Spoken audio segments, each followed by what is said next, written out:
Hello दोस्तों, welcome to result Guru channel. तो यहाँ पे बहुत ही बड़ी खुशखबरी है उन लोगों के लिए, जैसा कि आप सभी लोग देख रहे हैं। बीएड सीटेट वालों के लिए तो बहुत ही बड़ी खुशखबरी है। बच्चे एनवीएस केवीएस दे के थक गए हैं, अब उन्हें डीएसएस भी चाहिए। तो डीएसएस भी का नोटिफिकेशन भी आपके सामने आ गया है। तो आइए देख लेते हैं क्या है ये डीएसएसबी 2023 का नोटिफिकेशन फॉर असिस्टेंट टीचर्स। अगर मैं बात करूं तो ये दिल्ली कैंटोनमेंट बोर्ड ने, जो एक ऑटोनॉमस बॉडी है, उसने ये वैकेंसीज रिलीज करी है जो साउथ वेस्ट दिल्ली में लोकेटेड है। ठीक है, तो आइए जान लेते हैं कि पूरा का पूरा क्या है ये नोटिफिकेशन, क्या होनी चाहिए एलिजिबिलिटी क्राइटेरिया, क्या होना चाहिए, कितने नंबर ऑफ पोस्ट है, कितने नंबर ऑफ वैकेंसीज हैं यहाँ पे। तो आइए सभी देखते हैं कि क्या है ये पूरा का पूरा नोटिफिकेशन। तो दिल्ली कैंटोनमेंट बोर्ड का ये नोटिफिकेशन है। ये आपको डीएसएसबी की साइट पे नहीं मिलेगा, ये आपको कहां पे मिलेगा, delhi.kent.gov.in की साइट पे आपको ये ऑफिशियल नोटिफिकेशन मिल जाएगा। ठीक है, अगर मैं बात करूं तो इसने रिक्रूटमेंट निकाली है for the post of assistant teacher. किसकी? असिस्टेंट टीचर की। यहां पे क्या निकली है, आपकी पोस्ट निकली है। अगर हम बात करें असिस्टेंट टीचर्स की तो यहाँ पे जो पे स्केल है उसका, वो कौन से लेवल का है, 7th लेवल का है, और सीपीसी में वो 7th पे ग्रेड पे है। मतलब 35,000 से 35,400 से 1,24,000, कितना, 1,12,400 तक उसका क्या है, पे स्केल है। अगर हम नंबर ऑफ पोस्ट की बात करें तो टोटल नंबर ऑफ पोस्ट यहाँ पर कितनी दे रखी है आपको, 40 नंबर ऑफ पोस्ट है यहाँ पे, किसके लिए, असिस्टेंट टीचर के लिए। और अगर इसका बाइफिकेशन करें तो किसके लिए, जनरल के लिए 14 है, एससी के लिए 8 है, एसटी के लिए 4 है, ओबीसी के लिए 8 है, और ईडब्ल्यूएस के लिए कितनी है, 6 सीट्स है। तो टोटल नंबर ऑफ सीट्स कितनी हो गई, टोटल नंबर ऑफ वैकेंसीज जो यहाँ पे निकली है वो कितनी है, 40 है। और 2 किसके लिए दे रखी है, 2 दे रखी है फिजिकल हैंडीकैप के लिए। ठीक है, तो 2 वैकेंसीज किसके लिए दे रखी है, फिजिकल हैंडीकैप के लिए दे रखी है। और आपको यहाँ पे क्या दे रखा है, आपको यहाँ पे वो भी दे रखा है कि कौन सूटेबल है फिजिकल हैंडीकैप के लिए, बीएलवी, एचएचवी, हियरिंग इम्पेयरमेंट वाले।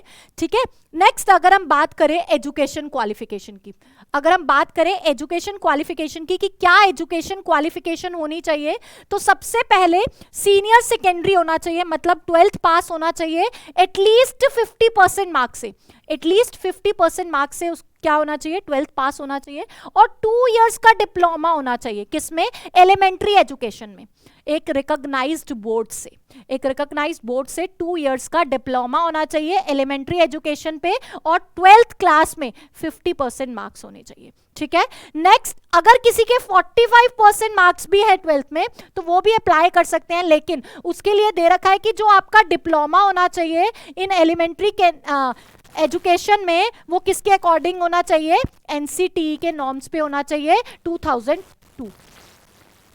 ठीक है, नेक्स्ट अगर मैं बात करूं तो सीनियर सेकेंडरी एटलीस्ट 50%, जो 12th पास आउट है 50% से, और उनके पास 4 ईयर का, मतलब बीएलएड का कोर्स है, 4 year bachelor of elementary education है, तो वो भी इस फॉर्म को अप्लाई कर सकते हैं। नेक्स्ट अगर हम बात करें कि कौन एलिजिबल हो सकता है, तो सीनियर सेकेंडरी मतलब 12th आपने 50% मार्क्स से क्रैक किया हो और 2 इयर्स का डिप्लोमा हो in education from a recognised board. अगर आपके पास 12th है और आपके पास क्या है, 2 इयर्स का डिप्लोमा है, किसमें, एजुकेशन में, तब भी आप एलिजिबल हो। ठीक है, नेक्स्ट जो बहुत ही कॉमन सा है, जो बहुत ही कॉमन एलिजिबिलिटी है, हर एग्जाम में आपको देखने को मिल जाती है, graduation with 2 year diploma in education और फ्रॉम अ रिकॉग्नाइज्ड बोर्ड। क्या होना चाहिए, या तो आपके पास 50% से ग्रेजुएशन होना चाहिए, या तो 50% ग्रेजुएशन में 50% मार्क्स होने चाहिए और बीएड होना चाहिए। एक तो आपको ये दे रखा है 50% मार्क्स आपके एटलीस्ट किस में होने चाहिए, ग्रेजुएशन में होने चाहिए और बीएड होना चाहिए। दूसरा, या तो आपके पास ग्रेजुएशन हो और आपने 2 इयर्स का डिप्लोमा किया हो, किसमें, एलिमेंट्री एजुकेशन में, तब भी आप एलिजिबल है इस पोस्ट के लिए। कौन सी पोस्ट के लिए, असिस्टेंट टीचर की पोस्ट के लिए। ठीक है, चलो ये तो था क्या, एजुकेशन क्वालिफिकेशन ये होनी चाहिए। अब जो दूसरी मैंडेटरी चीज आती है वो आती है आपकी टैट, टीचर एलिजिबिलिटी टेस्ट। तो यहां पे आपसे क्या मांगा गया है, सीटेट मांगा गया है। क्या मांगा गया है, यहाँ पे सीटेट वाले ही एलिजिबल हैं। कौन से वाले, सीटेट वाले, सेंट्रल टीचर एलिजिबिलिटी टेस्ट जिन्होंने दे रखा है वही एलिजिबल हैं।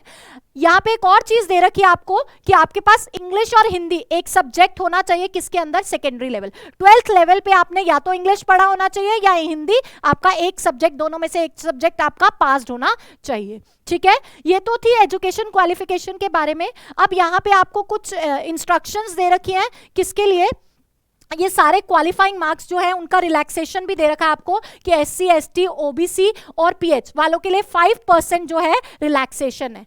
ठीक है, नेक्स्ट आपको एक और चीज यहाँ पे गिवन है, यहाँ पे कुछ आपको टिप्स दे रखे हैं कि यहाँ पे जो एप्लीकेशन फी है वो कितनी है, एप्लीकेशन फी 500 है। एज लिमिट दे रखी है आपको 21 ईयर्स से 30 ईयर्स तक, मतलब 30 ईयर मैक्सिमम एज भी आपको दे रखी है, 30 ईयर तक वाले भर सकते हैं इस फॉर्म को। ठीक है, एज लिमिट और एक्सपीरियंस आपका किस पे, लास्ट डेट जब आप फॉर्म भरेंगे उसके लास्ट डेट तक आप 30 इयर्स के होने चाहिए, तभी आप एलिजिबल हैं।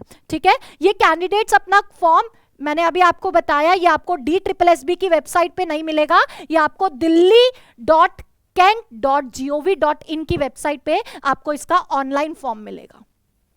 ठीक है, जहां से आप अप्लाई कर सकते हैं, और इसकी लास्ट डेट भी गिवन है, 22 से ये स्टार्ट हो रहा है और 17 मार्च इसकी लास्ट डेट है। तो लास्ट डेट का इंतजार नहीं करना है, जैसे ही फॉर्म रिलीज हो गया आप भर दो उसको, क्योंकि लास्ट में नेट का भी कुछ पता नहीं होता।